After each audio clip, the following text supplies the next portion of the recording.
Welcome to the Simplified Logic video tutorial on Nitro-PROGRAM. In this video, we will discuss execute statements.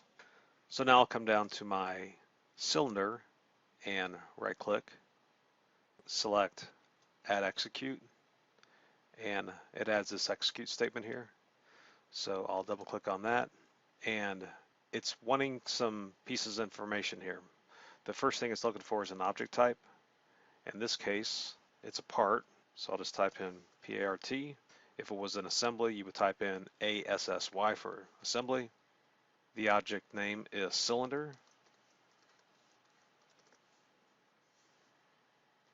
The target parameter is the parameter in the cylinder that I want the top level to update. So in this case, it's bolt hole underscore num.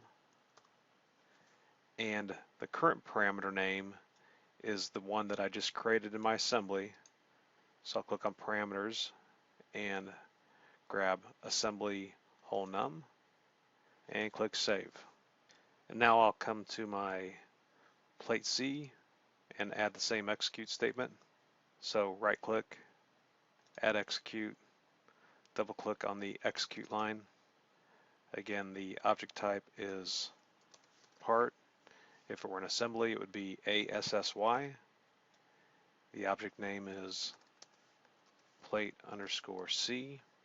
The target name is bolt hole underscore num. And the current parameter name is, and I'll select all that, parameters, and then select assembly hole num. And click save. And then the last thing I want to do is come up to my inputs and add the assembly hole num as part of the inputs. So I will right click and say parameters, assembly hole num. So select save and then import.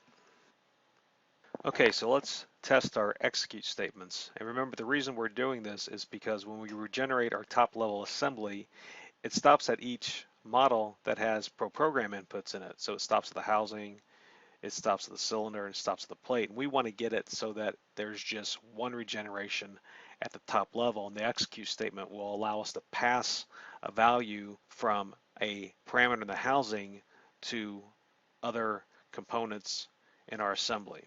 So I'll come up and click regenerate, come over and select enter, and now I've got assembly hole num here. So I'll select that, click done select, and let's give it a value of 5, enter, and immediately I can see that my yellow plate C has updated with 5 bolt holes, and if I rotate around I can see that my cylinder has 5 bolt holes. And ProEngineer did not ask me for additional inputs along the way. It didn't stop at cylinder and plate. It only asked me for inputs for my housing.asm because of the execute statements. Please check out other video tutorials from Simplified Logic or visit our website at simplifiedlogic.com.